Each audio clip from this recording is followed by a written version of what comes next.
So getting started, the first thing that we want to go over with you guys is the notebook that you have for taking notes. Tom, you want to go over this with them? Yeah, while you're showing that, take out your notebook, and what you'll find is after tab 1, the worksheet that Mike is holding in his hand that you'll see there, what we've done is put together what we felt are the most important things for you to keep an eye on and look for to grow your business. And as you can see, there's obviously a place for notes. At the top, we're going to have some different speakers here, so if you want to make a note of who that speaker is, there's a place for that at the top. Then starting in the upper right-hand corner, URLs to bookmark. There's going to be a lot of resources shared, and if you feel one is going to help you grow your business, there's a place for you to jot it down. Recommended readings, there's going to be a lot of books that we mentioned, so that's a good place to keep track of those. Questions to ask the speaker panel. We're going to get into the schedule, which you saw when you registered the whole schedule, but at the end of the event, there's going to be an opportunity to have all the speakers and even some VIP guests who are in the audience, multiple 7-figure earners that you can ask questions for. So anything that comes up during a presentation, make sure you jot down any questions that you want to ask during the speaker panel. And then, if you take a look around, these are the go-getters in this industry, the internet marketing industry. These people are making things happen. You want to make as many connections as possible with people sitting next to you, people sitting on the other side of the room. Take advantage of every opportunity to network, whether it's upstairs for breakfast, lunch, dinner. Get up here, do the hypnotist show, make some fun memories that will be captured on video, by the way. No, just kidding. And you did sign the release? That's right, you did sign it. We're going to have some fun with that. But, you know, some little things like name, email, phone, site, and notes. Those are very important. Not everybody carries business cards in this industry. I don't have any on me now. Neither do I. And many of the top people that you run into probably won't have business cards. So this gives you an opportunity to write down the important contact information. And I always like to make quick notes to give me a recap of who that person is. And nowadays, a lot of us carry lots of gadgets. And with the gadgets, some fun things are you can input that information into here and then snap a photo so that you know when you're speaking to Roosevelt, hey, now I have a picture with a face with a name, and next time when we see one another, we'll have that connection. Anyone else in the room feel like, I know that person from somewhere. Where is that? You know. So there's little gadgets that can help us make that face to connection. And then some. What's that?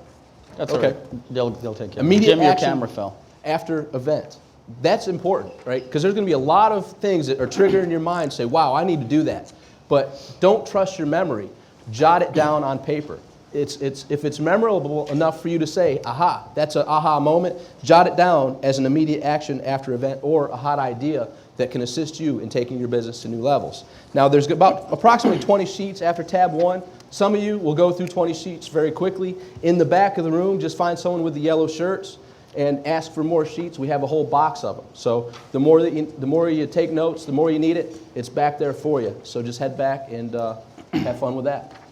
Yeah, the reason why we came up with this is, you know, we attend a lot of events and our notes are very scattered. And we don't always know, you know, what was that URL that the speaker said? Now you'll have a place to put it. Or at the end of every page here, you'll know, well, I took a lot of notes here, but what's the immediate action I want to do when I get home? Order this product or whatever it is. And the hot ideas, when you get the really big idea, you don't want it to be lost in your notes next to an asterisk or a circle. If you're taking notes and you get a hot idea, you would just put it right there. All right, breaks, eating, and entertainment. All the breaks this weekend are going to be 30 minutes long. And that's why we're starting at 8 a.m. so that we could pack in as much content as we can, but also give you guys enough breaks. Inevitably, speakers go over. We may go over 5 minutes or something like that, or even 10 minutes. So we like to always start on schedule. When you start going 5-10 minutes late, and a lot of events they do 15-minute breaks, and that's when it really starts moving speakers, and you start seeing people that are supposed to be speaking at 4:30 end up speaking at 6:30 at night, and it just puts a lot of confusion in. So we'll have 30-minute breaks every morning. We'll have continental breakfast like we had up there.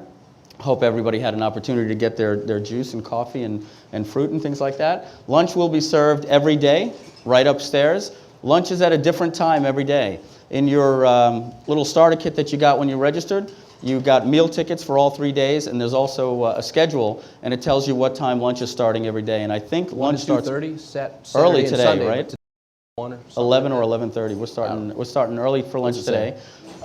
There'll be dinner tonight at 6:30 right upstairs.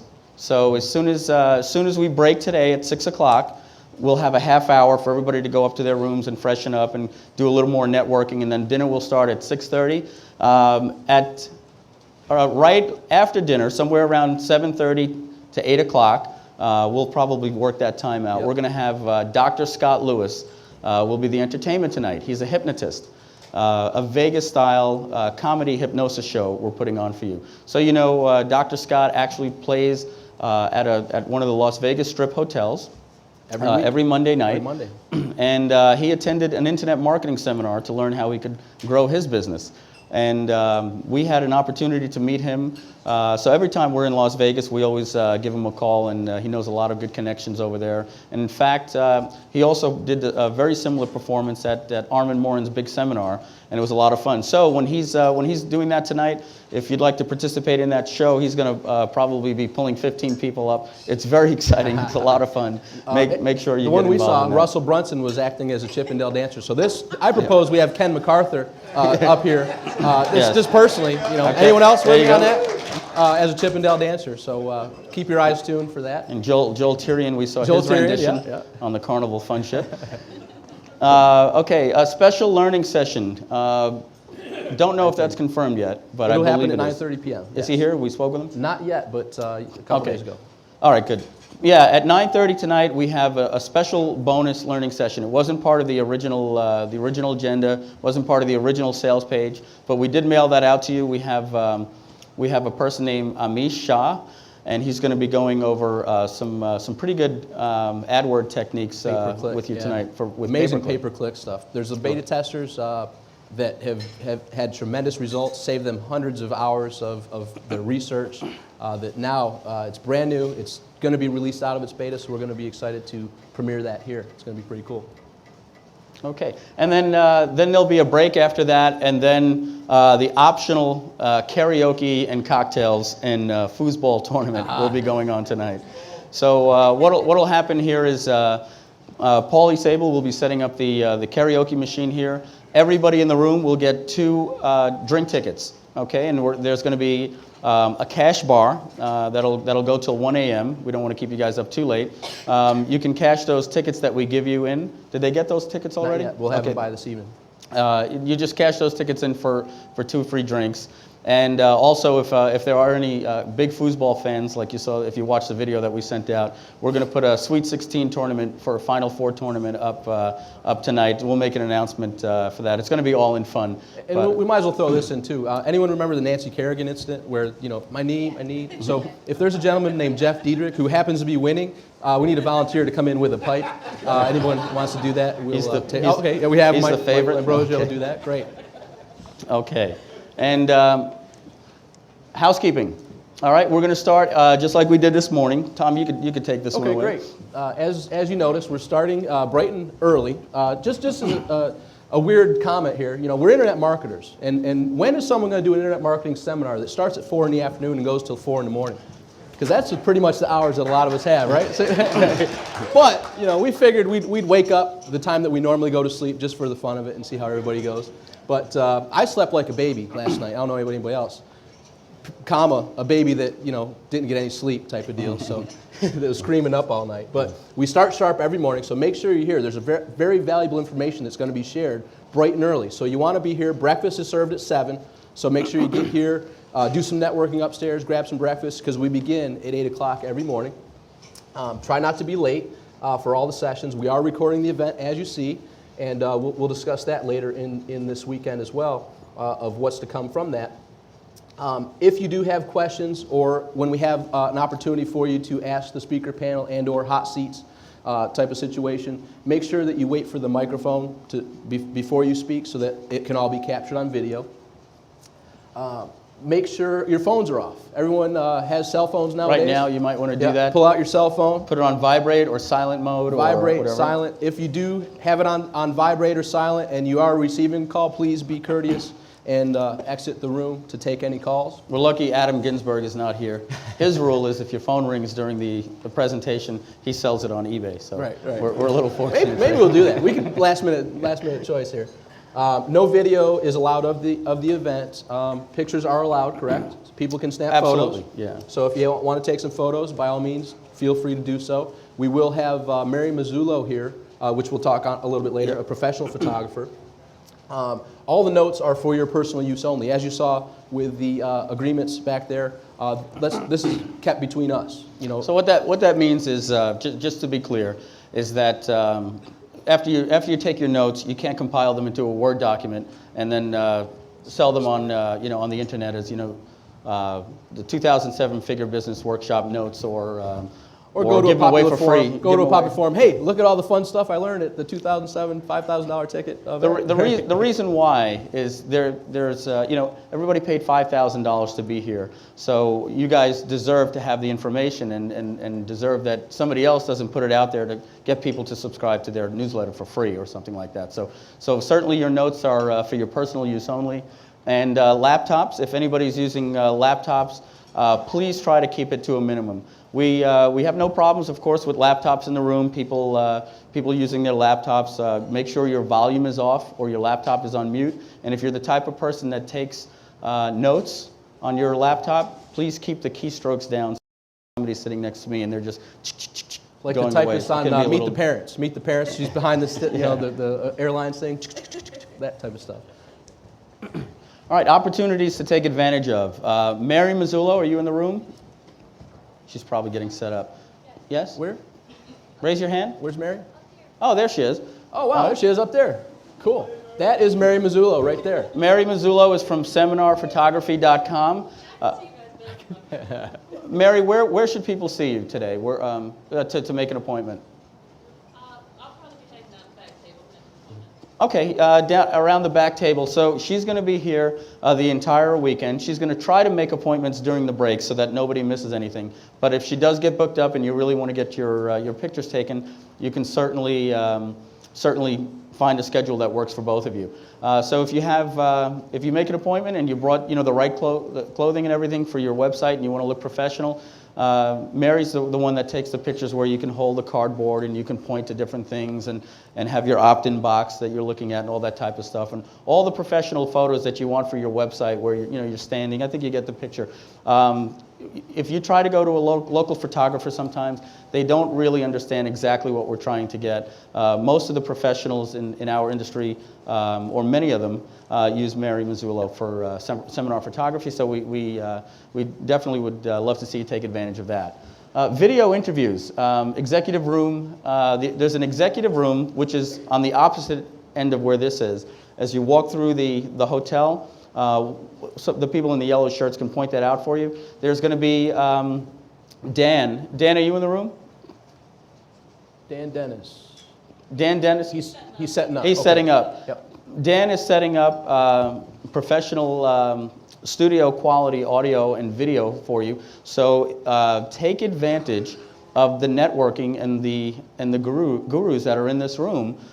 Certainly appreciate everyone's time, but if you do get to know somebody, you don't just want to come up and grab somebody and say, come make a video with me. But if you get to know somebody, it's a great opportunity to create a product for many different things, whether you burn it on CD, whether you use it for lead generation or part of a product, maybe you interview a couple of people. So get with Dan if you want to have an instant product created during the breaks at the event. We've brought that in for you.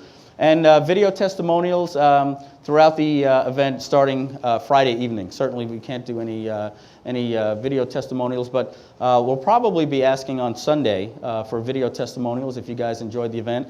And Saturday and Sunday or tonight, see Jim and his partner there. We'd appreciate a video testimonial for you if you like what we're doing. All right? Hot seat. Let me pull all those bullets up there for you, Tom. Okay. Hot seat. We have 4 hot seats that are going to be happening, each 20 minutes in length. We have chosen the hot seat participants, and it's going to be very exciting. We've seen the sites that they're going to be reviewing, and it's the panel of speakers and also some VIPs who are going to be critiquing their particular sites and sharing how they can take their business to the next level and new heights. And the great value from hot seats is the stuff that's being shared to help the people in the hot seats grow their sites are the same tools that can help you. The strategies that are being shared will help you grow your business as well. These can be extremely valuable. Has anybody been a part of a hot seat, whether on the hot seat or in the audience of a hot seat? It's pretty valuable. Do y'all agree with that? So you don't want to miss that. We've chosen the 4. Do we? Yes. Did we tell those 4 people Yes. who they are yet? Yep. Okay. They're all great. set. And So, okay, raise your hand if you're aware of if you're here in the room already. Yep. Vic Moranto, you guys, Jane? 1, 2, 3, 4. Okay, Joseph, you're one as Two. well. And guys. is that John Barker? Did you raise your hand? You got it, right? We asked him to. Yeah, We yeah. never heard I of sent it. you back an email. Yep. You did? Yep. Okay. Yep. Never got it. Oh, All right, wow, so- perfect. Yep. So You you gotta guys love will- the email black holes, isn't it? We Let's- actually know what we're talking about. all right, awesome, very good. Okay, and VIPs. This is going to be Saturday at 4:30. Tomorrow at 4:30. VIPs that are in the room, we encourage you to please sit in on the hot seats. It'll be Tom and myself will be moderating and giving some input, but we'll probably ask some of the VIPs as well, and some of the speakers that we have this weekend to be helping out with that as well. Okay, the Q&A speaker panel. Sunday. This is how we're wrapping up the event. We have 5 speakers that are going to be speaking this weekend. We're doing about a third to 40% of the content, and we also are going to have some VIPs on a speaker panel. So as we're going through the workshop, what we're going to ask is that if you have a question, try to write it down and save it for this part of the program. As the event goes on, write down all the questions as we just said, and try, if you can, not to interrupt the speakers during their presentation. Of course, you'll see the dialogue with the speakers. Some of them will be encouraging questions and things like that. And as Tom mentioned earlier, if you do have a question, other than can you please repeat that? But if you have a question, we'd like to get everything on the DVD. So raise your hand, and we will have a mic brought out to you, and just wait for the microphone before we get into the question. All right, so what is 2007 Figure Business? And this is what's really exciting. And that's why you've all, number one, we're all gonna hear what happens at MikeFilsaime.com Inc. The curtain's gonna be pulled back, and you're gonna see exactly the strategies we use, the techniques that have brought Mike Filsaime from where he was 4 years ago to where he is now, and how they can help your business take tremendous leaps. It's kind of pulling you up from the heights that Mike has attained. And as it says here, this is not a seminar on SEO, eBay, driving traffic, things like that. This is on the business building techniques. And what we're going to show you is based on how the business runs, and that's very important to address, because this is how MikeFilsaime.com runs. It's not how every business runs. It's not necessarily how your business has to run, but it's how we do things.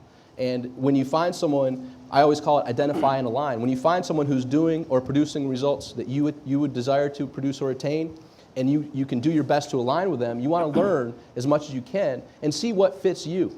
So it's not, we're telling you this is the way and the only way to do it. This is the way we do it, and it's a way that we'll share with you some strategies and techniques that you can implement into your business to take it to that next level. Yeah, we're pretty confident that a good 80% of the content is going to be something that you can immediately plug in. Certainly all businesses are different. We recently met a marketer that runs an 85-team staff completely virtual. We do a little bit half and half. So so as it says, find out what works for you. Don't try to take everything that we do and plug it into your business, but find out what we're doing that's working very well and how you can plug it into yours. And as it says, we might do some things that seem a little bit odd. All right, but we'll go through. We'll give our reasons for why we do it.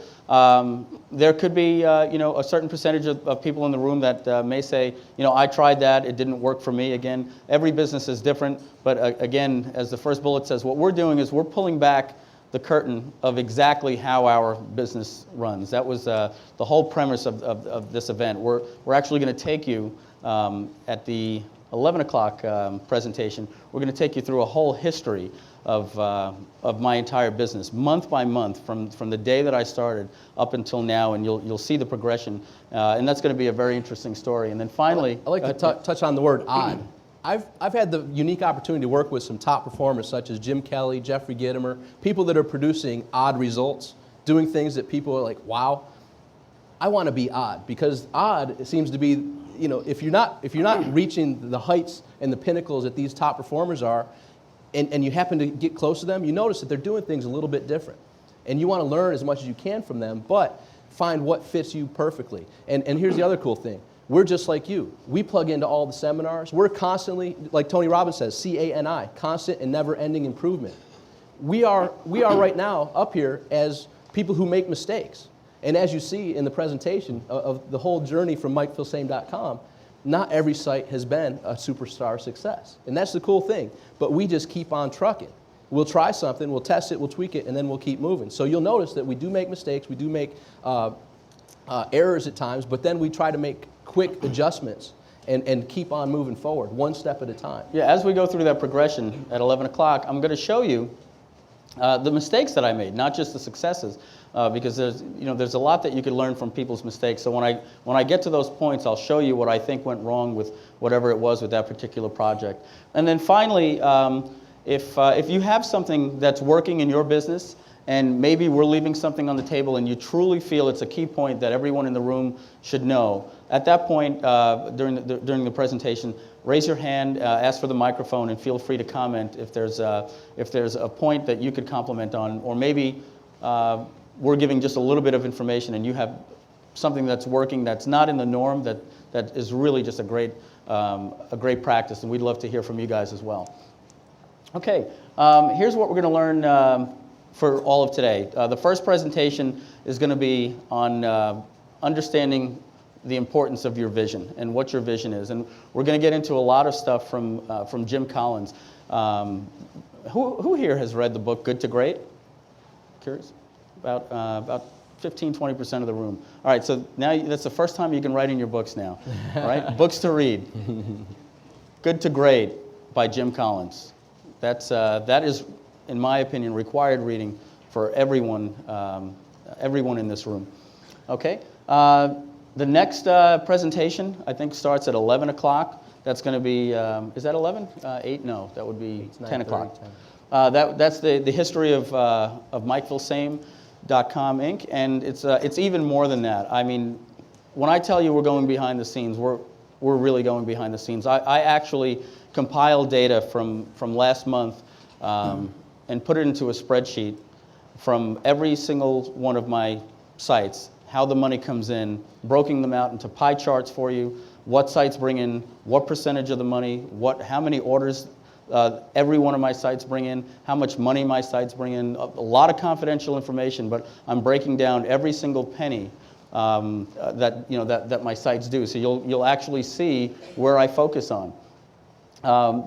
Then Stephen Pierce will be taking lunch, and then Stephen Pierce will be going behind the scenes. As we said, the speakers that we have a week are not doing their normal presentations.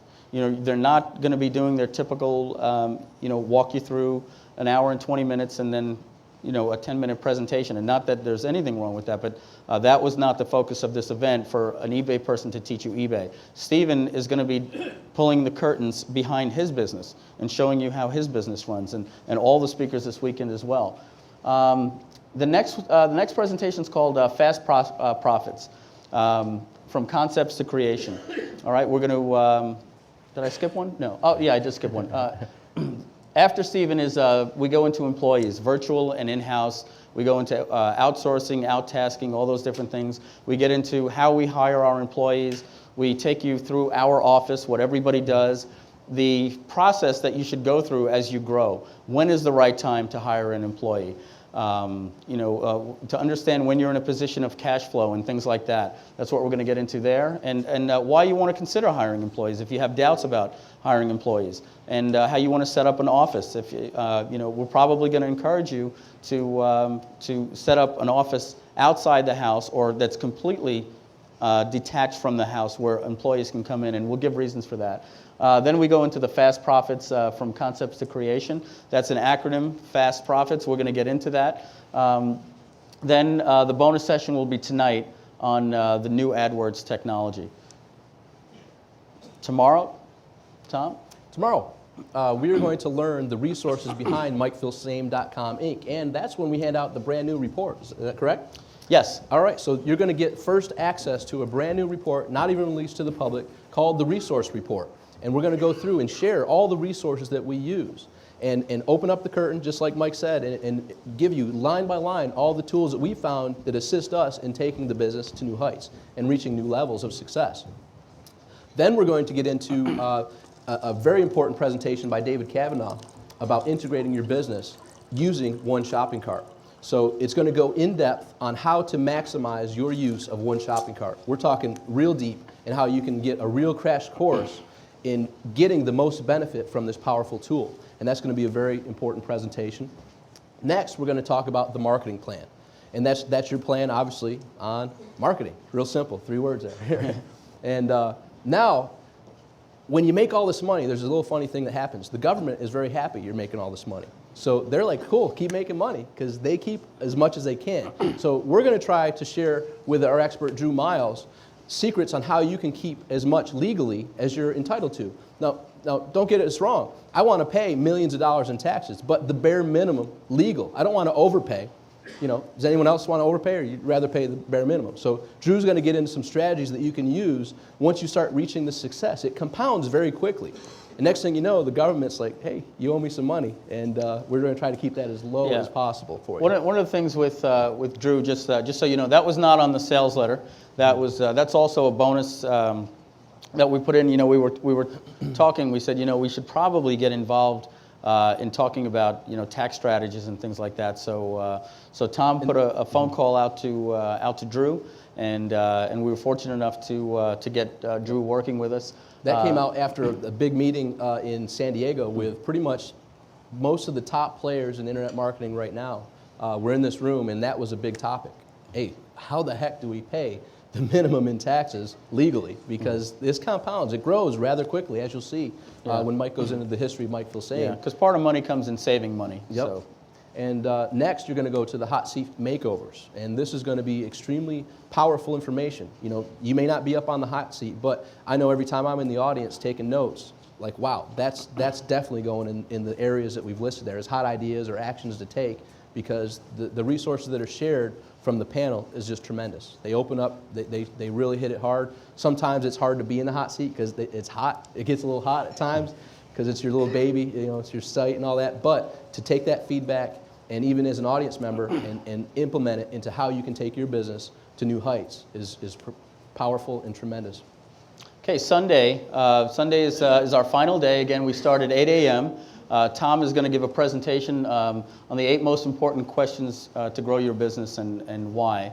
And then today, if anybody sees Brad Fallon, we're not sure if he's getting in. Today's actually his birthday? Yeah. His birthday, yeah. It's Brad's birthday today. Yeah, we're not sure if he's getting in today or tomorrow. But if you do see him, make sure you wish him a happy birthday. And we're very happy that he was able to come out here for this event this weekend during his birthday. Certainly after a big Stompernet weekend that he had there, I'm sure his wife wanted him home. So we're glad that we were able to get him. Brad and Andy is in New Jersey. He said he's going to try to make it here. If not, it's going to be Brad Fallon going behind the scenes of their business, how they've grown just an incredible business. They're going to show you, again, it's not going to be SEO type of stuff. They're going to be going behind the scenes in their business. Then we have Ken MacArthur will be speaking in the afternoon, right after lunch, going behind the scenes in his business. Rich Sheffrin will wrap it up for the event for us. Rich has put together a special presentation for everyone here. I still haven't seen it, but he's told me it's just going to be some really good stuff. And then we do our speaker panel, which is the questions and answer period. And then finally, the action plan. We're going to wrap up by giving you guys an action plan on what you should do when you leave here. I believe there's an event on Sunday at 6 o'clock. An event. Post-event, right. Yeah. For this room. Yeah. So we finish at 6, and then pretty much they're going to be breaking down that. So any post-net event networking is going to be going on into the the restaurant and the bar and things like that. So we'll probably would appreciate everybody's cooperation in helping the hotel staff break the room down to let, I believe, a wedding that's going to be coming in that night. So we don't want to get anybody upset that we're going over. Okay, so this is very important. Slides and resources for downloads. All the slides from this workshop will be available for you in the form of a PDF in a few days right after the event. You want to write down this URL, 2007figurebusiness.com/resources. We're going to get with all the speakers. We're going to get their PowerPoint presentations. We're going to convert them into PDFs, and we're going to give you a link where you can get the slides to review or print them and put them into these books as well. So if you see something on a slide, don't feel that, if especially like the Rich Sheffrin slides where they're like that and he's going through them, So yeah, don't panic. You're going to get, focused on the speakers. Take notes as you're listening. Don't be focused on every single bullet point. They're yours to keep. Okay. We were discussing password protecting that to keep the integrity. So if you haven't received the emails that we've been sending to 2007 Figure Business attendees, write this URL down. It's 2007figurebusiness.com/registernow.htm. Okay, so it's this URL up here /registernow.htm. And that way, when we send out the password for username and password so you can access these resources, you'll be on that mailing. That's double opt-in, so make sure after you enter your name and email address that you confirm your email. There's no, No, there's no, one, that's that's afterwards. That's where you're redirected after. Yep. And on that same point, and after this is all over, jot down. Let's jot down my email right now. I'll be pretty much the contact. If you want to get in touch with Mike, you probably want to contact me. So my email is tom@tombeal.com with any questions that come up, or if you missed any of the URLs or anything like that. Tom@tombeal, TOM@TOMBEAL.com. Okay, the speakers have put a lot into these slides, and again, a lot of people have paid a lot of money to be here at this event. So we just want to remind again, these slides that we're giving you are for personal use only. They cannot be hosted on any server. Sometimes those things end up getting indexed by the search engines. So we ask that you don't host them on a server. And we also ask that you don't attach them in an email to send to anyone. So, all right, here we go. Right. Special gift number 1. Jeffrey Gitomer's Little Gold Book of Yes Attitude, How to Find, Build, and Keep a Yes Attitude for a Lifetime of Success. Where are those? Yes, they're those behind the books there? table back there. So if our yellow shirt staff could go behind the We're going to back get table. a gift While we're talking, those will be handed out to you. And this is Jason an Mangrum, autographed. Jason Dinner, Yep. Michelle, Mike Mers Mike Jr. Mers If you could Jr. help out, we're getting some books here. We're going to get those handed out. Tom, you can talk a little bit about Sure. that while they're going And out. if you hit the next one, you'll see a photo here. We actually are good friends with Jeffrey Gitomer. Now, by show of hands, how many people know who Jeffrey Gitomer is? Okay, great. About half the room. He has become very popular within the last 10 years especially, but recently he's had 3 to 4 #1 best-selling books right in a row. Started with the Little Red Book of Selling, the Little Red Book of Sales Answers, the Little Black Book of Connections, and now the Little Gold Book of Yes Attitude. And he's releasing another one out in a couple days, a Little Green Book of Powerful Connections or something like that. But he's a great guy whose niche is in the sales industry, professional salespeople, and he is the man right now. Nobody else can touch him in this particular field. But Every book he touches turns to gold, Yeah, literally. exactly. Every time he comes out with a book, you walk into a store, he's right there, eye level, centered on the table, New York Times bestseller. Just for kicks, stop in on your airport ride home, go into the airport little library they have there, the books for sale. You'll see at least 2 to 3 of his books right in eye level. I mean, and by the way, that's a real good secret if you ever want to write a book or publish a book. Pay what you need to pay to get your book in the airport little sales pedestals they have there. And there's real estate that you want to have as well. Wherever you see Jeffrey's books, that's the prime real estate. Try to get that spot. Yeah, little segue on that word, secret. A lot of you guys are very familiar now, I'm sure, with the secret.tv and how big that is. This book is very similar. The Little Gold Book of Yes Attitude is a great book. Joe Jablonski, who now he's part of our team as well. Joe wasn't the type of person that would read a lot of personal development books and books on attitude and things like that. Has really become fond of reading. He's gone through a lot of books in the last few months, but one book that he's been carrying with him and he travels with now is this book, and he's read it about at least 3 times now, and he's on his 4th time. When he's done, he just starts over again. He carries it with him all the time. This is a real good book that you want to take with you on the the planes when you travel, and keep with you. If you open it up, you can see how the writing style is different than a lot of other books. You feel like you could open it up anywhere and just start reading, and the fonts are really big. We feel very strong about about the right mindset. Go ahead. And if you open it up, notice that we got Jeffrey to autograph each and every one. So you have a personally autographed book from Jeffrey Gitomer. That's our gift to you. And as Mike mentioned, And they're worth at least $35 on he eBay. he said that with his signature in it will get you a cup of coffee in some cities, not many, but just take that to the bank. But Mike mentioned TheSecret.tv. Another show of hands. How many people have watched TheSecret.tv? Look at that. That doesn't surprise me all that much because of the room that we're in. These are the go-getters. These are the people who are out there making things happen. That's who is here. That is you. So congratulations on taking that step. Now, Mike and I were contemplating getting The Secret to share with everybody, but we thought, most people have probably seen that. So that's why we took this route, because this book is very powerful, touches on a little bit different angle. Yes, it's probably still related to the law of attraction. However, it's particularly related to, as the book title states, your attitude and how important that attitude is. One of Mike's favorite quotes is the quote from Henry Ford: "Whether you think you can or you think you can't, you're right." So most everyone in here knows. I think that's worth repeating. Henry Ford's quote that Mike and I say all the time, and we've heard many of you say it as well. Whether you think you can or think you can't, you're right. If that's the first time you ever heard that, you should write that down. That's extremely powerful. What that tells you is that you can do anything that you want. Mm-hmm. If you just put it out there and believe that you can do it, it will happen. And if you believe that you can't do it, you're right. Mm-hmm. It won't happen. It's really that simple. And I believe I can win this foosball tournament.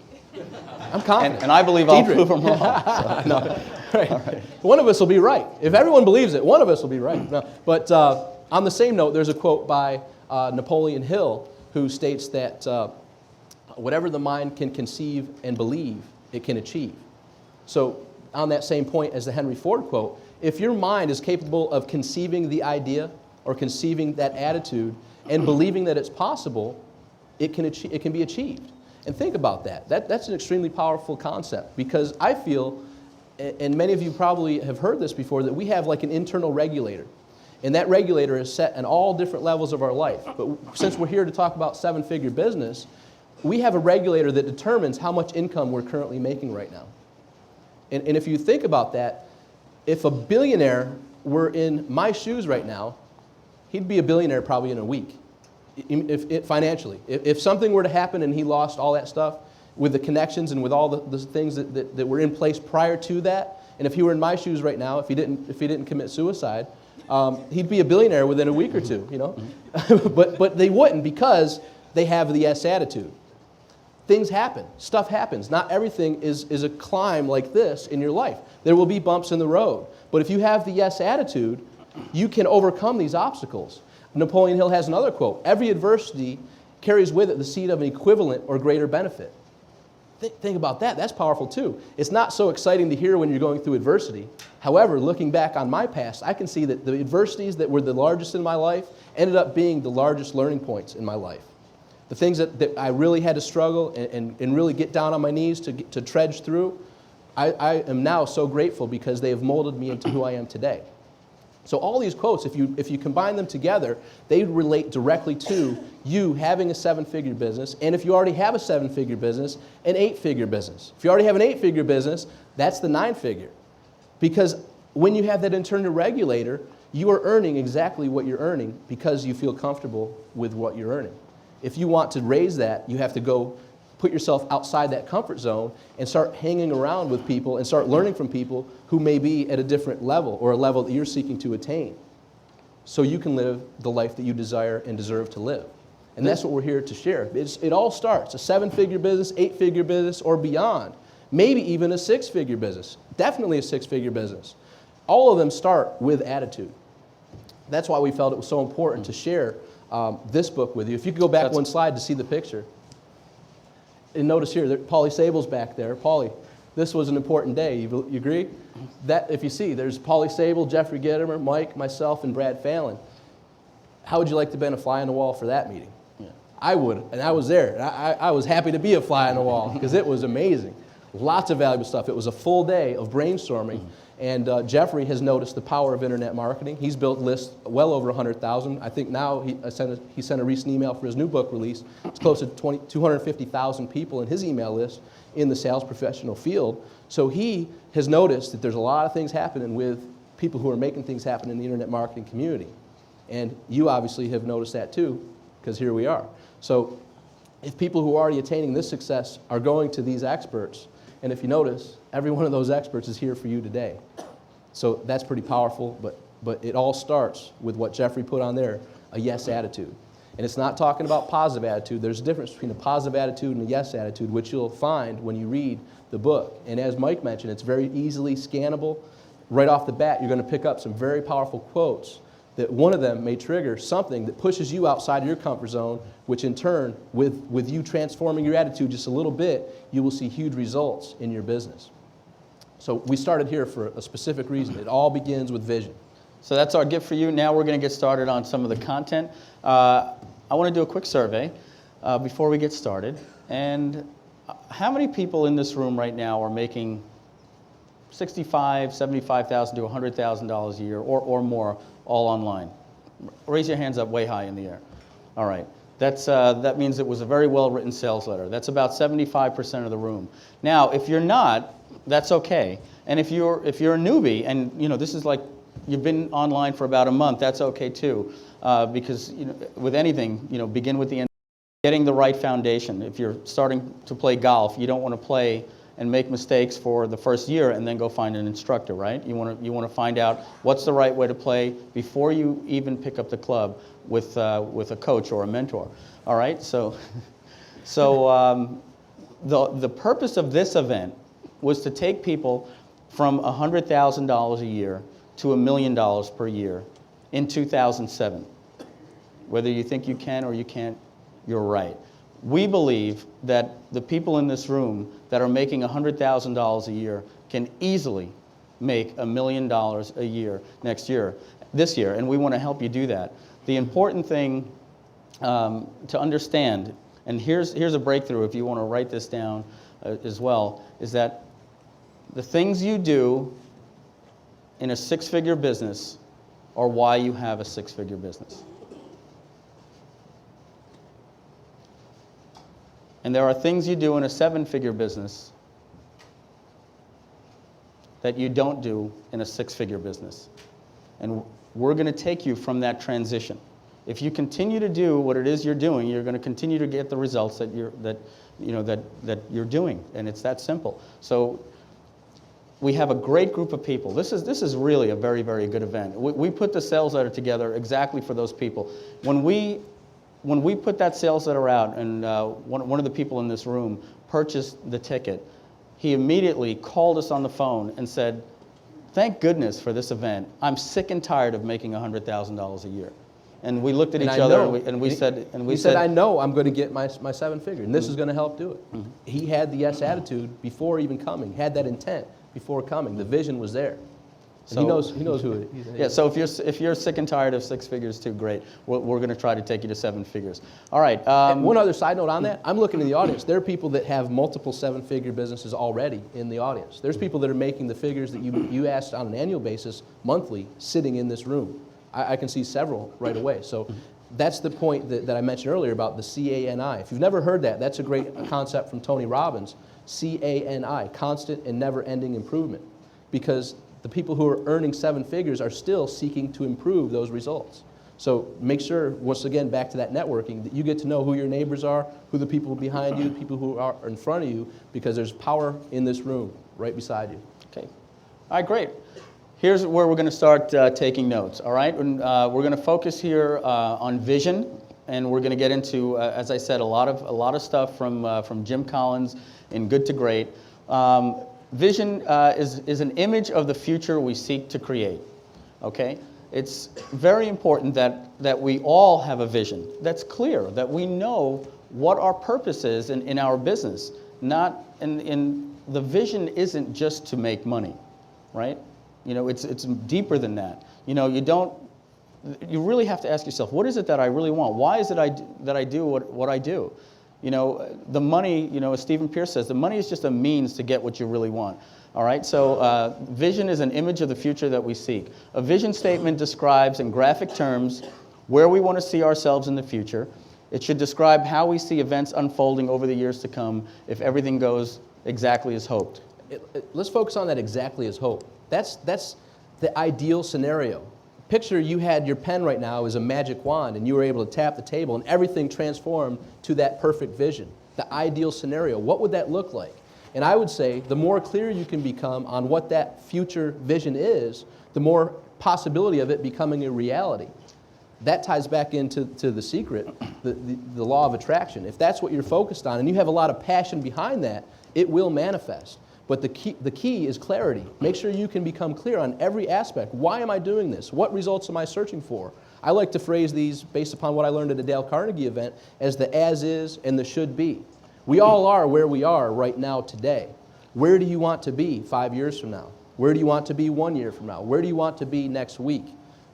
It all begins with today and the decisions. The thoughts you think, the words you speak, and the actions you take will determine that, along with the people that you meet. Okay, next is the mission. All right, a lot of people get the vision and the mission. They think it's one separate thing. Remember, a vision is where we see the business in the future. The mission is the purpose and the reason for the business's existence. All right, two completely different things. We're going to get into the difference between a vision statement and a mission statement, and you want to have both. And we're going to give you some pretty generic examples related to internet marketing. A mission is an inner calling to pursue an activity or perform a service. All right, as I said, many people mistake a vision statement for a mission statement. The vision describes the future identity. The mission describes how it will be achieved. The vision describes a future identity. The mission describes how it will be achieved. All right. A vision is more specific in terms of objective and future state. Vision is related to some form of achievement if successful. A mission statement may define the purpose or broader goal for being in existence in the business, and it serves as an ongoing guide without a time frame. All right. So a vision it's an end result. You know, this is where I want to take this business. And sometimes, you know, a vision can be over many years, but it has an end result. A mission statement, again, is your reason for why you're doing things. Okay? The mission can remain the same for decades if crafted well. Here's an example of a vision statement. We will be the largest online retailer of office chairs in the United States of America while maintaining the highest rating in customer satisfaction by using state-of-the-art technology to streamline processes and increase profits per transaction. All right? And when you have a clearly defined vision statement like that, sometimes at a board of director meeting or something like that, people may come in and decide where the company should go, and you fall back on your vision statement. And you see, is this discussion that we're having complementary with our vision statement, or is it just taking us away into an area that we shouldn't be going in? Here's an example of a mission statement. We strive to treat every customer we come in contact with, whether by email, phone, or in person, like a member of our immediate family every time without fail, no exceptions. Okay, see the difference between a vision statement and a mission statement? The vision statement, it says, you know, where we want to go. We want to become the #1 retailer, or we want to be the best at a certain thing by this means of technology or action. The mission statement is our reason, our purpose for the business. All right, so we strive to treat every customer like a member of our immediate family. Every time, without fail, no exceptions. And sometimes you can see that go wrong in the business. And you can see an employee that's dealing with a customer the wrong way and saying, my goodness, this idiot can't figure out how to download a zip file. And you got to look and say, hey, that doesn't, that doesn't fit in with our mission statement. Some you people know? may call their family members that, but so we'll modify it. Jeffrey Gittimer always says to add comma grandma at the end of communications. That's our policy, grandma. You wouldn't say it to your grandma. Don't say it to your customers. Is his type of policy. Because some people, call their family members idiots. Okay, the vision. In order to become really effective, an organizational vision statement must become assimilated into the organization's culture. And what that means is that every single person on the team, even from the point of interview, even from the questions that you design for your interview, should be based around the culture that complements the vision of your company. You can have the right, not the right people, but you can have the right people for other jobs and other companies that are just disasters in your company. Okay, you want to create the right culture in your business. So when you're hiring people, make sure that they just gel with everybody else that's going to be working, whether it's virtual or not. People deal with each other by phone, email, instant messages as well, and conflicts can be very, very destructive. We went through this in Romania. It was the first time. We're up to about 21 people now in our company, and we had to let somebody go in Romania, and he was the second person that was on our team. His name was Valley, because he didn't fit in with the culture. He didn't fit in with the guys. Everybody's worked in an office environment. I think you can understand. It was just that that one person that everybody hated, and we couldn't get around it. So unfortunately, we had to let him go. So I'll just repeat that. In order to become really effective, an organizational vision statement must become assimilated into the organization's culture. Leaders have the responsibility of communicating the vision regularly, acting as role models by embodying the vision.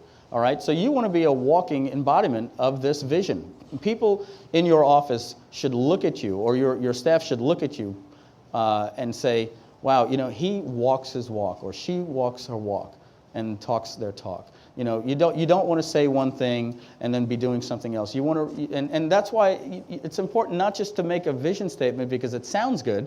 You want it to be something that's true to you, what you're passionate about. We're going to get into those things, and then find people to get on that ship with you and take it where you want to go.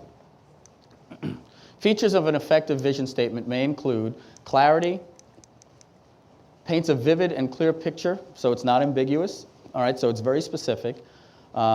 Realistic aspirations, and achievable.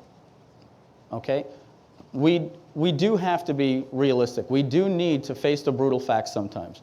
We have to know that certain companies have the resources and the technology and they're hiring the right engineers and things like that, that they're ahead of the curve, that it may just not be realistic and achievable. In other words, for you to say that you want to take on Pfizer Incorporated, in the next 5 years, most likely you're thinking a little bit too big if, at this point you know nothing about, the drug business, right? Okay, so make sure that it's achievable. Otherwise, you're going to set yourself up for something that if you can't identify with your own vision, then it's just going to be this thing that you wrote and it's on the wall somewhere, but you don't really pay attention to. It needs to drive you. Okay, you need to look at this thing every day and feel that you're moving closer to the vision. Okay, and it should be time bound if it talks of achieving any goal or objective. All right, so you want to say by, this particular, by January 1st of 2009, we should be here. We should be the largest this or the most effective this or have, whatever the case is. The mission and values go hand in hand. Okay, a lofty mission statement means nothing if it is not congruent. That's a misspelling, shocking. If it's not congruent with the values practiced by the organization. A statement of values provides guiding principles when ethical issues related to the realization of the vision and undertaking the mission arise. Okay, so it's as I said before, it's very important that you walk your walk and you talk your talk. All right, you need to have values in your business. You need to have a vision statement that's reflected around values and understanding the importance of your customer, understanding that it's your customer that drives your vision. Your company, your customer does always come first. I'll have a little asterisk right there. Your customer is somebody that it's a two-way relationship. All right, sometimes you have to part ways with customers. I don't encourage it. I encourage trying to do everything that you can to make sure that everything goes right with customers. But every now and then, it's probably better that you let somebody else be somebody else's nightmare. Okay, but I'm not saying that you said, hey, Mike said fire your bad customers. Right off the bat, do everything you can. Accept responsibility sometimes. If there's one thing that you did wrong, then everything wrong in that situation is your responsibility. And do everything you can to make things right. All right? But you have to have values. We just don't associate with people that don't have values. And every now and then we'll just come across somebody, they're just not talking the right way, and they're talking too much about, half of these suckers are never going to use this product anyway. And just when we hear that, it's terrible. Whether or not it's true or not, to call anybody a sucker that you're trying to get to buy your product is just terrible. So you never want to have that mindset. You want to have a company built on values. Your employees should see it, and you should truly feel that in your heart and your mind, and your employees will see that, and they'll ride that wave with you. And on that note, there's a quote by Zig Ziglar. You can have everything in life you want if you help enough others get what they want. That's the premise that we take in our business. And hopefully you feel the same way, that you are helping your customers. And like Mike said, not referring to suckers, that's the wrong attitude. The yes attitude would be, you're doing everything you can to provide extremely valuable products to your target market, which in turn will help them, and in turn you will be helped achieve your goals. I feel that's as Zig calls it, the golden rule of business. And once again, you can have everything in life you want if you help enough others get what they want. And I think that ties in really nicely with the values that we feel good businesses incorporate into their model. Okay, so as we're saying this, again, it's one of these things that, like when we were at the Altitude seminar, people asked me, what did you get out of this event? And I said, I really don't know yet. But I got a lot out of it, but I can't tell you what it is. And as the days went on and the weeks went on, I went back through my notes and then realized how much I really got out of that event. So so as we're going through this, I know a lot of this stuff is okay, vision statement, mission statement, and things like that. But we really strive for you to have a vision statement and a mission statement that's posted up on your wall in your office, something that reminds you every single day. Make sure to do that when you get home. And it doesn't have to be done in 5 minutes. It can take you 3, 4, 5 days, but reflect on it and come up with something that you look at and you're like, now I know the purpose of this business and I know where it's going. And then it'll really guide you through decisions sometimes. If you're looking into acquiring a business, or if you're looking to sometimes buy a product or speak at a certain seminar, you could look at this vision statement and the mission statement and decide right there, that's probably a great thing, but it just doesn't fit with where we're going. Hey, BHAG. Anybody know what a BHAG stands for? Yeah, that's it. Big, hairy, audacious goals. Okay. We should have. Everyone should have a BHAG. But here are some important things about the BHAG. They're set with understanding, not bravado. All right, like Jeff Diedrich wants to be the #1 person at foosball in this tournament. That's set with bravado. All right, we understand that we're going to win. There's a difference there. Okay, fits squarely into the 3 circles of your hedgehog concept. We're going to get into that. As we said, a lot of this stuff is some of the key points from Jim Collins' book, Good to Great. Have a long time frame, 5 to 30 years. Okay, so these big goals that you have, these big, hairy, audacious goals, is not something. There are short-term goals, there are long-term goals. These are the long-term goals. This is where you see yourself living, like JP in Hawaii, in a beautiful house like that,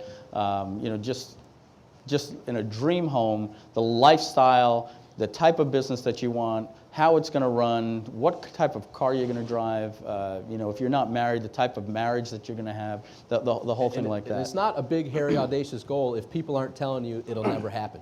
People like your family, people like your friends, people like the non-supporters, which I think there might be some of you that have some people like that in your life.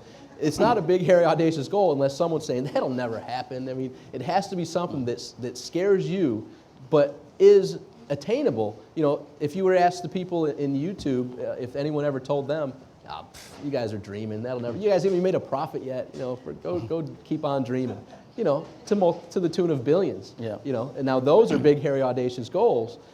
Maybe you don't set your big, hairy, audacious goals at the tune of billions, but, you know, anyone would mill, you know, those are pretty good goals as well. So it's not hairy enough if people aren't telling you, it'll never happen.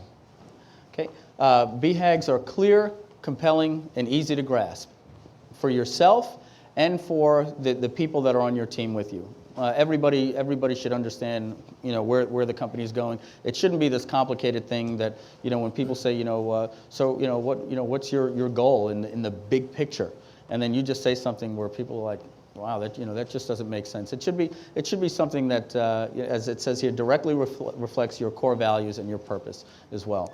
All right, your Hedgehog concept. Okay, as we said, recommended reading, Good to Great by Jim Collins. Good, I love this phrase. Good is the enemy of great. That's very powerful.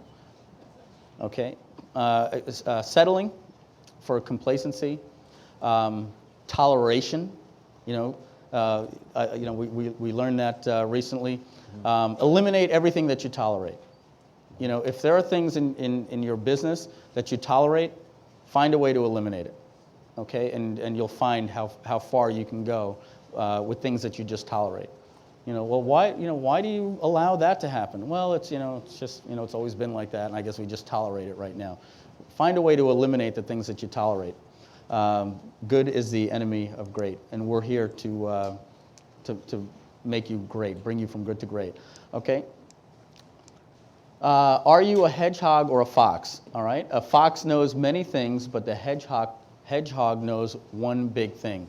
In Good to Great, Jim Collins spoke of a concept called the hedgehog concept, and the story goes around the fact that the fox knows many things. It's very intelligent, it's very conniving, and it sees this hedgehog, and its goal is all the different ways. I'm going to surprise it, I'm going to sneak up on it, I'm going to come on it at night, I'm going to dig into its hole, all these different things, trying to get this hedgehog. The hedgehog, not as intelligent as the fox, does not have as many different ideas and different things as the fox, but it knows one thing, and it does it very well. So when the fox comes and attacks it, the hedgehog says, okay, here we go again.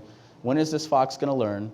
This has been going on for years, and the hedgehog just curls up and puts out its little spikes, and the fox comes over and bites and hurts its nose and goes running away and comes back the very next day and tries again, and the hedgehog again knows it's one thing that it does very well and will never have a problem with the fox. All right?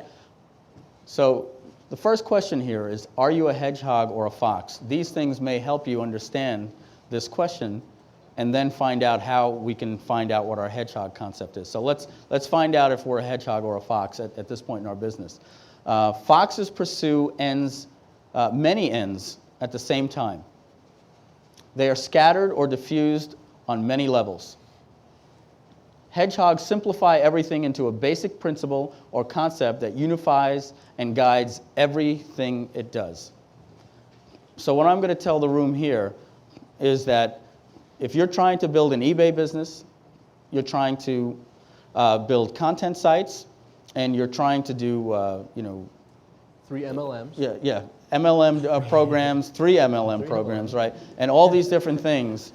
You are a fox, okay? And you're running around scatterbrained, and you'll have much more success when you focus as doing one thing very well, being great at one thing, finding out what your hedgehog concept is. Many people, I don't think they'd be surprised, but it probably wouldn't be the very first thing if they asked me, what my hedgehog concept is based on. And when I walk you through the history of Mike Filsaime, I'm going to show you that everything that my business is built on first name and email, with 2 little input boxes. That's really my hedgehog concept. My entire business runs around understanding that I'm in the business of lead generation, and relationship building. That's everything else will follow from there in our business. Mine is lead generation and relationship building. So I find different ways to generate leads. Everything that I do, you guys have seen the way that I market.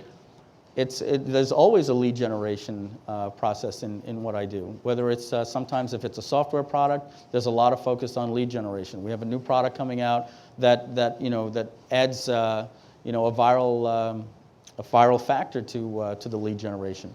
And on the hedgehog concept, let's use a football analogy real quick. I worked with Jim Kelly. Now, Jim Kelly knew at a young age, I'm going to be a quarterback. And there came a time after he graduated high school that Penn State, his premier school that he'd adored as a child and wanted to go to, said, Jim, we want to bring you on as a full scholarship, but we're going to have you as a linebacker. Now, this is the college that he had dreamed of. Yet it was contrary to his values of I was going to be a quarterback. And long story short, he turned down, Jim had to put, growing up, put cardboard in his shoes because a poor Pennsylvania town, East Brady, Pennsylvania, turned down a full scholarship to his dream college because it was not on target with his hedgehog concept. He was true to his game, and it all worked out. In a long turn of events, he ended up going to Florida State, but that's staying true to one thing and one thing only. And if you look at the professional football teams as a whole, you never see the offensive lineman throwing passes. Okay, cut. The offensive lineman doesn't throw passes. And you, if you're not in eBay right now, eBay's okay, but if you're in a different area in your internet marketing world and you want to go now throw passes and try eBay or try something that's totally not congruent with what your passion is and what you're good at already, you're going to be scattered and become the fox, not the hedgehog. And we're going to show you whether or not it's okay to be in eBay, and which it very well may be for you. So everybody is clear on this question here: are you a hedgehog or a fox? That question does not apply to Andrew Fox, who just yeah, born that way. So that it's not his fault. Or Donna Fox over here, right? Two okay. Foxes. Hedgehog sees what is simple and ignores the rest. Okay, just going back, as Tom said, in using a sports analogy, for those of you that are from the United States, you may remember Bo Jackson, right? And then you look at Dave Winfield. Dave Winfield is a Hall of Famer from the New York Yankees and Oakland A's, and he also had the opportunity to be a first-round draft choice for basketball. He had to choose which one he was going to do. Follow his passion, and find out what he could be, the best in the world at, and he had to sacrifice one of them because he didn't want to chase both dreams, right? Where you look at Bo Jackson, and other people like that. Bo Jackson, there's a joke from the 80s. Bo knows everything. At the end, Bo knew nothing. He just probably blew out his knee or something, and lost everything. Other people like that. Michael Jordan did basketball. Michael and Jordan. Baseball. Michael Jordan. His hedgehog concept was being the greatest basketball player in the world. He lost focus. He decided he wanted to play for the Chicago White Sox. Couldn't make it, to the professional team. Finally realized, hey, I don't belong here. Went back to his hedgehog concept and won more championships as a basketball player. And I will say, even with that, though, that's kind of what we're trying to do here with the 2007 figure business, because he had reached the pinnacle and he was able to do what he wanted to do. So it was more of following a passion. But his inner drive, being the best, he wasn't going to settle for being in the minors. So even though he was following his passion, he was torn inside because he wanted to be the best, the one setting the records. But he was still following his passion. That's what the lifestyle that we're going to share with you brings, the opportunity to do things that you love and to take chances and try things down the road once you have business trucking along, because he really didn't lose all that much revenue. He still was doing $30+ million a year, so he was getting by. Ends were meeting pretty good. Yeah. But that's what the lifestyle can bring you once you are the best at what you want to do. Now you can expand out. Okay. We're going to pick up the pace a little bit. We got a few more slides to go. We got about 18 minutes left for you. All right, hedgehog sees what is simple and ignores the rest, okay? Again, break it down to the very simple thing. For me, as I told you before, it's based around lead capture. name and email address. A lot of the other complicated stuff, I don't always look at that when I'm creating a process. And I'll show you the mistakes in the next hour. I'm going to show you the mistakes that I made when I went away from this concept and how it just blew up on me. All right, your concept should be based on one or two single metrics. Example: increase the ROI of each visitor that visits my site, and increase the profits made per new customer acquired over time.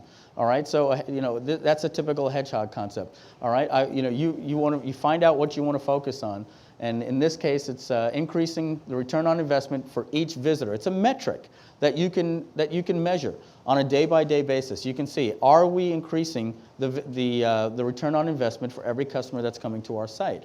We had 3,500 visitors to our site last month. This month we had 3,700 visitors, but are we increasing the return on investment per visitor? And then find a way to increase profits made per new customer. Now that you acquired a customer, how can you increase the profits per customer? Rich Sheffrin, if I can remember, one of the key metrics that he says to focus on is cost per lead acquisition, and then profit per lifetime value of that customer. All right, so it's I believe it was cost per customer acquisition and lifetime value of a customer. Those are two metrics that you can simplify your entire business by and say, what does it cost me to get a customer in my business? And that's very simple. At the end of the month, you see how many customers you had and how much money you spent acquiring that, and now you have your cost per customer, and then you try to see what is the lifetime value. You want to measure the lifetime value of your customer. All right? Your Hedgehog concept should be a crystalline concept that flows from deep understandings about the intersection of the three circles. I hope I can get this out to when I saw this last year, everything really became clear in exactly what we wanted to do, and there was a lot of things a lot of opportunities that came our way. Tom, there was a lot of opportunities. Sometimes big time. Tom and I would talk, and it's like, wow, we can get in with hundreds of thousands per month on one in particular. We turned down an opportunity to work with somebody that would bring in hundreds of thousands of dollars per month, and it was discipline because it didn't fit in with my Hedgehog concept. It was not part of the business. It was not something I was passionate about. In the end, I just believe in my heart it would not be right, and it took a lot to say no to that thing. But I said it was tempting. It was tempting, but we said it in an instant. We said no, we're going to pass on that, and they were surprised. They were very surprised at that. So the three circles of the Hedgehog concept. Number one is what you can be the best in the world at. All right. Number two, or a Hedgehog concept is not the goal to be the best, a strategy to be the best, an intention to be the best, or a plan to be the best. It is an understanding of what you can be the best at. Okay, I'll repeat that again. A Hedgehog concept is not the goal to be the best, just simply to be the best at something. A strategy to be the best, an intention to be the best, or a plan to be the best. It's an understanding of what you can be the best at. And when we say understanding, that means you're looking into the whole big picture and facing reality and facing the brutal facts and saying, you know what? I can't be the best at this particular thing. I have to face these facts. This just doesn't come naturally to me. Other people do these things. They make it seem very easy. I've tried it for whatever amount of time. It just doesn't come naturally to me. So you need to understand what you can be the best at. So that's number one. What you know you can be the best in the world at. Knowing what you cannot be the best in the world at. Understanding, being able to let go and say, you know what? I can't be the best at this. It's time for me to get out of it completely. 100%. I can't be the best at. You shouldn't be doing anything that you don't feel that you can be the very, very best at. And usually they say it's just that 5% extra effort in doing what everybody else does that's going to put you in the top 1 percentile in any different category or niche. Okay? And when you start looking into these things in your business and saying, I'm getting out of everything else. This is my Hedgehog concept. I'm going to put that extra effort into this, and then you're going to rise to the top 1% in the industry immediately once you start realizing these things. Just because you have a core competency for something does not mean you can be the best in the world at it. All right, just because math comes very easy to you does not necessarily mean that you can be the best person in the world at math, just because it's your core it's part or one of your core competencies. All right, what you can be the best at may be something you're not currently doing. Okay, before there were computers, how did somebody know that they could be the best in the world at something?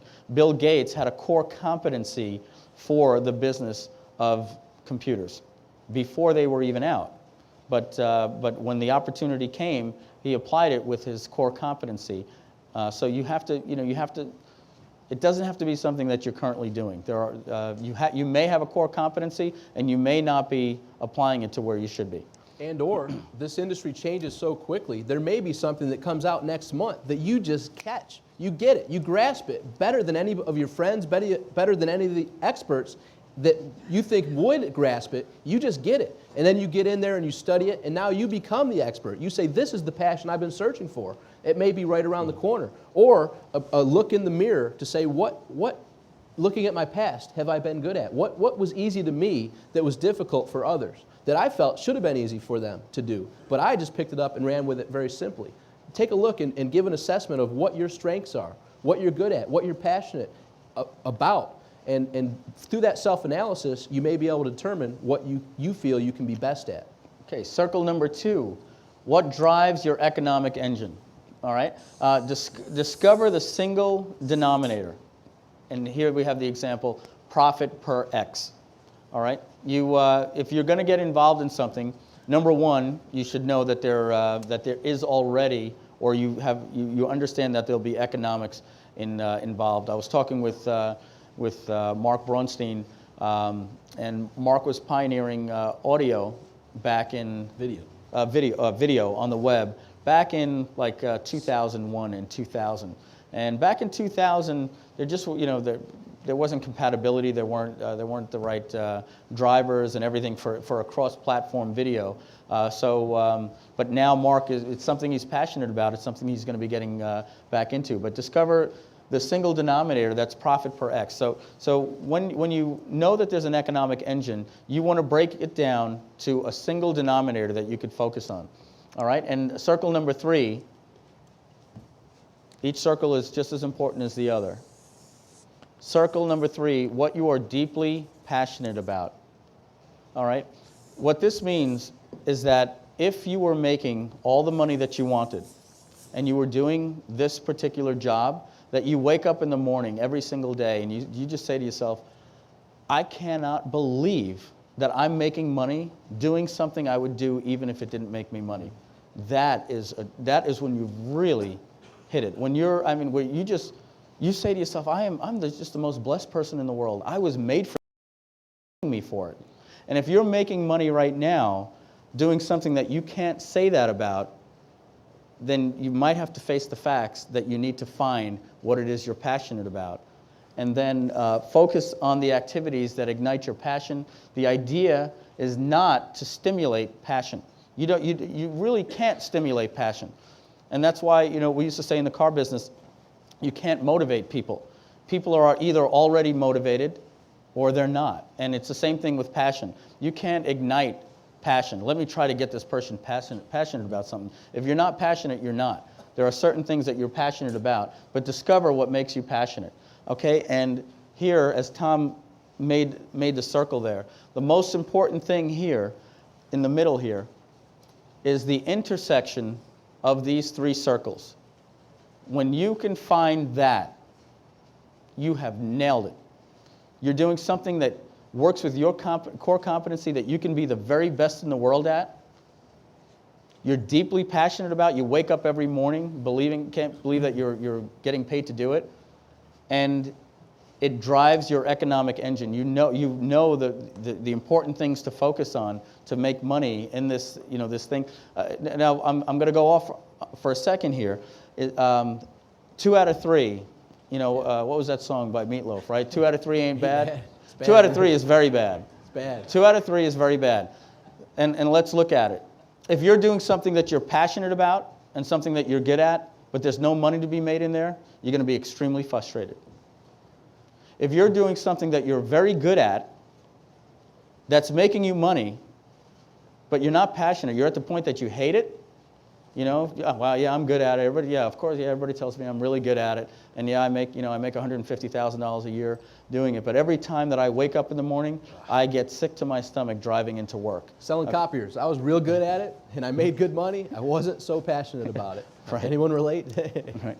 And then finally, being passionate about something, and there's money to be made in the industry. You're seeing people making money. You're passionate about it, but you're not good at it.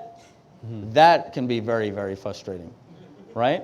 So you need to find the intersection of these three circles. So if you're currently doing AdSense, doing AdWords, doing eBay, doing copywriting, doing all these different things, you're a fox, okay? And you need to go home and reflect and say and find out what your hedgehog concept is and how it applies to your 3 circles and find that intersection, okay? The hedgehog concept, if you can drive towards the intersection of these 3 circles and translate them into a simple crystalline concept that guides you through your life choices, not just business choices, but your life choices, then you have a hedgehog concept for yourself.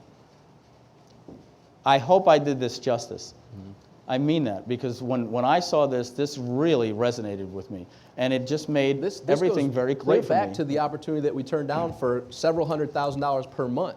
It would have been great money, and we could have been pretty good, maybe the best at it, but the passion, it would have been like, oh no, not again. The everyday going to have to do that. That's what was missing in that scenario, is that I was just not passionate. I had no interest in getting involved in that particular project. None at all. I would talk about, it's not even that it was on this side of passion, it was on this side of, God, please don't get it. And we're going to get into something a little bit later when we talk about life is good, all right, and what money is. Money, the more money you make is just more security, okay? That's really all it is. When you have more money, it just gives you more security, okay? So if you have to ask yourself, if I'm happy right now, and we'll just make an example, right? If I'm happy right now making $1 million, why would I want to make $10 million and hate everything I've created? You're no longer happy. So it's not about the money, okay? And that's when you can start understanding the concepts here of the discipline in turning away something that you're not passionate about just because there's money there, okay? Is this stuff making sense for you guys? Great. I'm sorry? What drives the economic engine? Number one, we said there has to be an economic engine, first of all, in this particular market that you're going into. And then you want to focus on a single, 1 or 2 key metrics that you can focus on that drives this economic engine. In the book, Jim Collins gave several examples, and one of them was with Walgreens.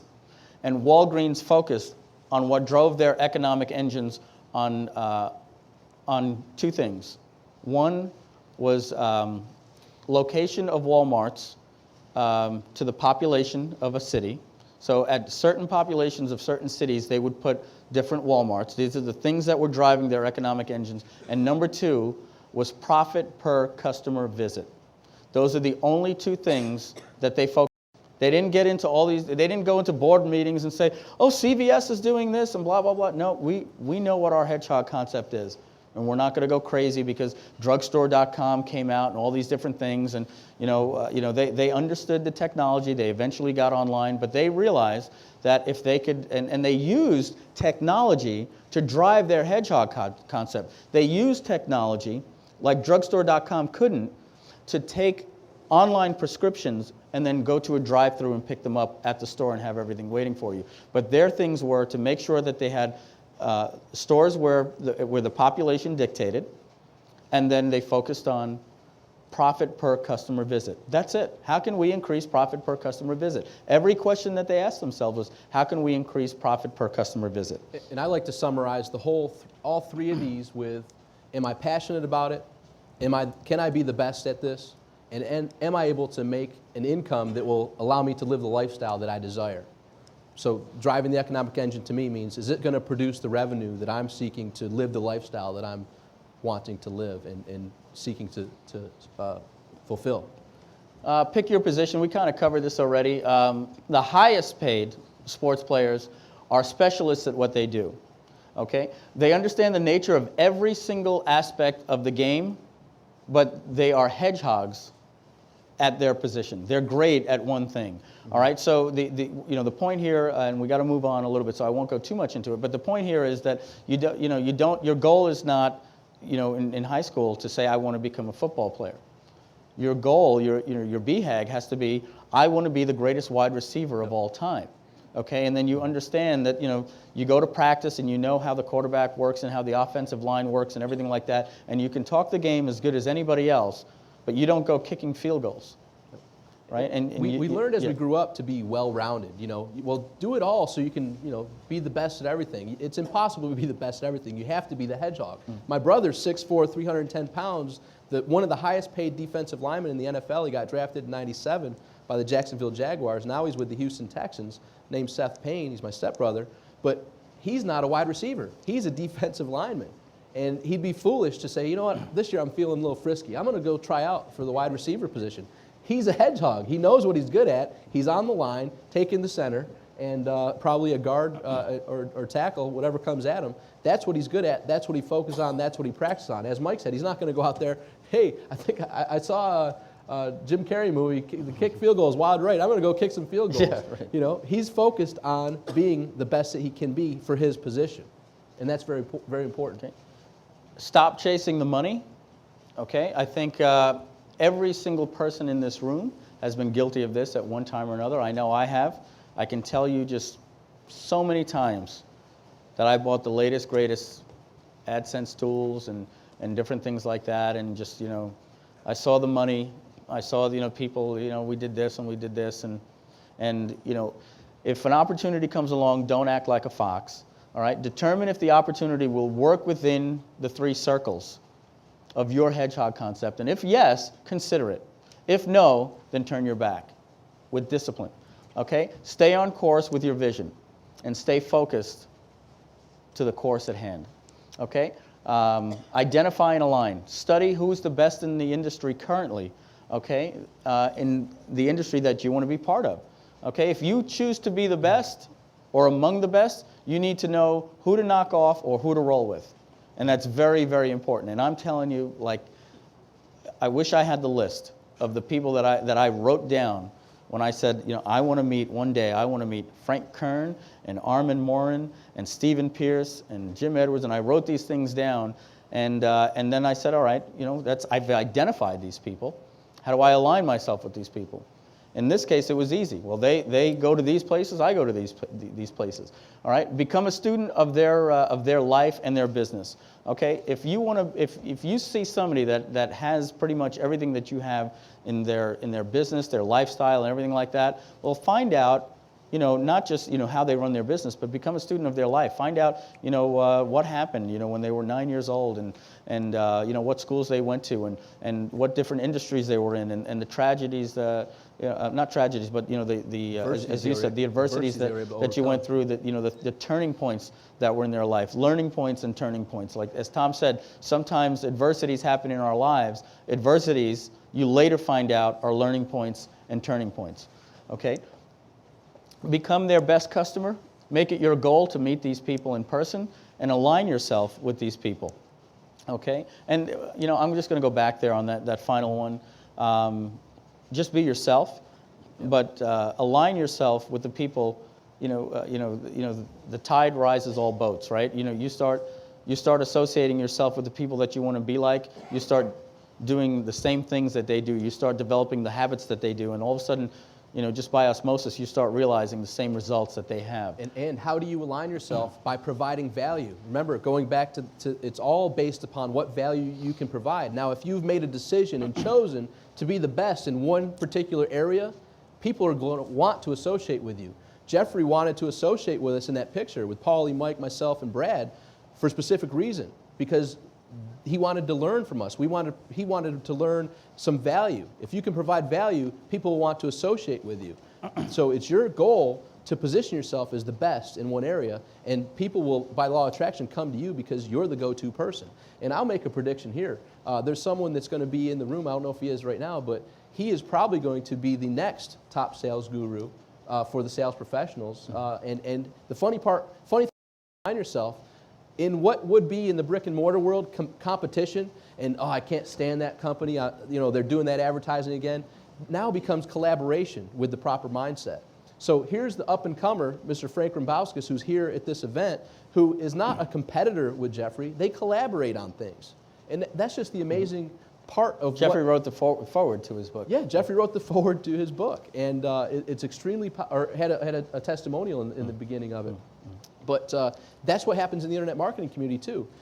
If you go at it with the yes attitude, these people who you aspire to emulate and take your business to the heights they've reached don't have to be competitors. They can be collaborators and assist you and pull you through this journey. And that's the beauty of aligning with the people that you've chosen who are the best in your particular area that you're seeking to be the best in. Okay. We're going to go over just a little bit, but we're wrapping up right now. But raise the level of your game through others, all right? The example, if you play tennis with a poor tennis player, they will bring out the worst in you. You will play poor tennis. When somebody is just, they're just not hitting the ball right to you, you're going to be hitting it back into the fence, and it's not going to raise your game. If you play tennis with the best, over time, you will play like the best. Okay, so you need to start hanging around with the very best people. And then the final one is very, very important. If you hang around with negative-minded losers, you will have little success.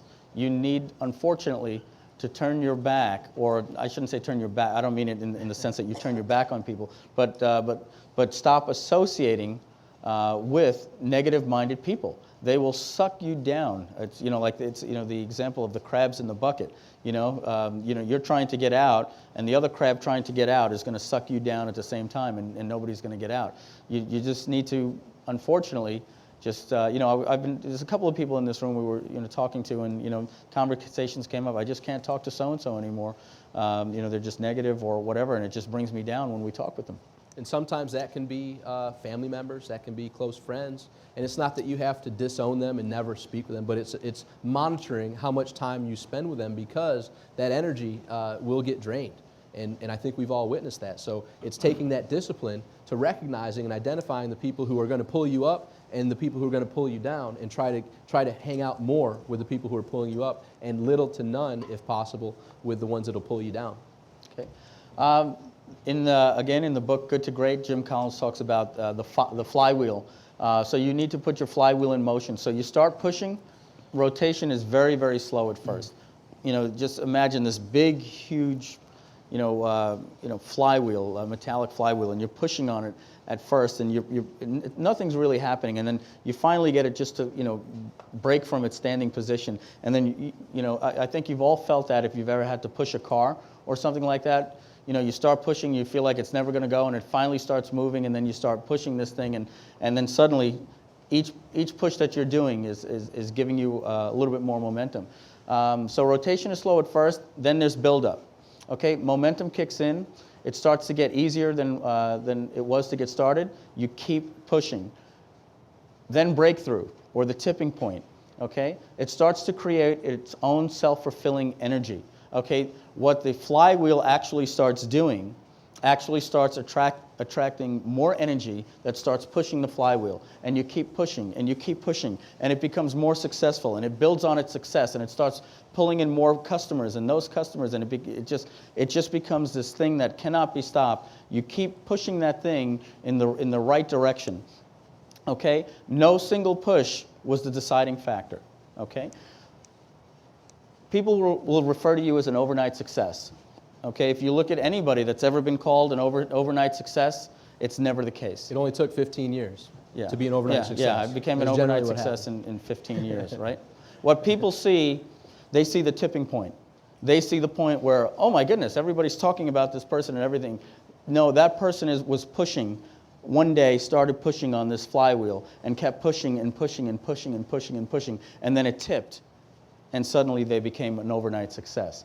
Okay? You're always pushing the flywheel in a deliberate process and a consistent direction. Okay? You're not moving all over the place and constantly starting projects and not finishing them. You know what your hedgehog concept is, you put it into motion, and you start pushing. And you don't panic because you don't see results right away. That first push is going to be the toughest. And if you give away after 3 months, you've defeated the entire purpose. As we said, it starts to build momentum. You keep pushing and pushing and pushing, and then you start building a business that starts to, as I said, starts attracting more of the success to it as you continue to push it. All right, here's the flywheel effect. Okay, it starts up at the top. The flywheel builds momentum. Steps forward, consistent. You continue to put steps forward that are consistent with your hedgehog concept. Accumulation of visible results. You actually start to see it now at this point. You start to see visible results, and then people are lined up and energized by the results. When people start seeing it take place, you just start attracting so much energy. People want to be part of it, and then it just continues to build upon itself. And as you can see, the line is a little bit steady, and then success just takes off. So that we went into together here with your hedgehog concepts, the three that tie into the 3 circles. Find out what you're good at. Start pushing on that flywheel. You will become the very best at what it is that you want to do, but you have to keep pushing on the flywheel. Here's the doom loop. Okay, many unsuccessful people will identify with the doom loop. Okay, the doom loop, disappointing results, no buildup, no accumulated momentum. Start something, stop it after 3 weeks. New direction, a new program, a new event, or chasing fads. Oh wow, this new thing just came out on this different way to gather leads or whatever the case is. It's a fad. Okay, you're now participating in the doom loop, and then reaction without understanding. That's powerful. Not understanding, but reacting. Well, I'm going to get out of this. I know there's money to be made. I'm passionate about it, and I'm very good at it. But I didn't get results in 3 weeks, so I'm just gonna scrap this whole thing, without understanding, without looking into what it is. This is what unsuccessful people do. They follow this doom loop. Successful people find the hedgehog concept within the 3 circles. Don't get distracted by anything else. Just put their spikes on, and they just start pushing that wheel into motion, understanding that results don't come overnight, and that sooner or later it will tip, and you just keep pushing, and then everything that comes into your business starts pushing on this flywheel. And I'd like to summarize that as a law of physics. A body in motion tends to stay in motion. A body at rest tends to stay at rest. The difference between the doom loop and the flywheel effect is taking that first step. Because 100% of the people who don't take the first step won't take the second step. You have to take the first step. And I'll just throw this quote in from Mike Littman. You don't have to have it right. You just have to get it going. You don't have to make sure everything's perfect. The moon's lined up and this and that. Your site doesn't have to be ideal when it first launches. Microsoft, they didn't wait till everything was perfect to launch. Everyone have Vista? They're still trying to figure stuff out. Do I have approval to say that? No, just kidding. You have to get approval for everything. So you don't have to get it right. You just have to get it going. And it takes that first step to begin that momentum because It'll write itself. Tends to stay in motion. And as long as you know the direction, there's 2 important things you need to know with directions. Everyone ended up here. You need to know 2 things, where you're starting from and where you want to end up. You started in England, some of you, Australia, some of you, Florida, all over the world. You knew where you were starting and you knew where you wanted to go. If you went to the counter and said, hey, I need a ticket, where are you going? I don't know. You aren't going to get anywhere. You have to know where you want to go. And you also have to know where you're starting. Well, where are you coming from? I don't know. You need to know those 2 things. So those plus taking a step are the necessary steps to begin the flywheel. So we're going to compare the flywheel effect to the doom loop. The flywheel effect, follow a pattern of buildup, reach breakthrough by an accumulation of steps. Confront the brutal facts to see what steps must be taken to build momentum. Sometimes that's important. You must confront the brutal facts. Sometimes there are things in your business that are just not the way that you want them to be. You have to confront those facts and put steps in to either make the problem go away or fix it. Attain consistency with a clear hedgehog, staying within the 3 circles. Make acquisitions only after breakthrough and acceleration and momentum. Okay. For instance, Instant Buzz. That was a site that I purchased. You're going to see some of how the effect that has on my business. But you don't want to make an acquisition into something unless that you are in a point where your business has momentum or is accelerating. If you're just starting, just getting started, you don't belong bringing on more JV partners, bringing on more projects, or buying other sites or anything like that. The flywheel effect lets the results do the talking and maintains consistency. The doom loop, it skips build up. It wants to go right to breakthrough. It's implement radical changes and always looking for a miracle moment or savior. Embrace fads and engage in the latest hoopla. Chronic inconsistency. Jump into action without thought or getting the right people on the bus, which we get into later on today. React to technology for fear of being left behind. Oh, wow, this new video publisher just came out. I have to get involved. Everybody's talking about it. It's that fear of getting left behind. Does it fit in with your hedgehog concept? If not, no big deal. Okay, but you don't want to react to every single fad because you fear that, well, everybody else is buying it and time is running out. Make acquisitions before breakthrough in an attempt to create momentum. Making an acquisition does not create momentum. When you have momentum, you make an acquisition. Stay the course. Find out what you can be the best in the world at. Get in touch with your core competencies. Find your passion. Find what drives your economic engine. Start the flywheel in motion. Don't let the latest fads distract you off your course from what it is that you're passionate about and what you're good at. And stay focused on your hedgehog concept within your 3 circles. So these are the actions for when you get home. Determine your vision. Determine your hedgehog concept by identifying your 3 circles. They probably are different for every single person in this room. Identify, put into motion the alignment factors. And that wraps up this session. We went about 14 minutes late. We will be getting started on time in 15 minutes at 10 o'clock. So there's refreshments for everyone upstairs. And the next session is the history of MikeFilsaime.com Inc. So we'll see you guys in 15 minutes. All right. Thank you very much. Thank you.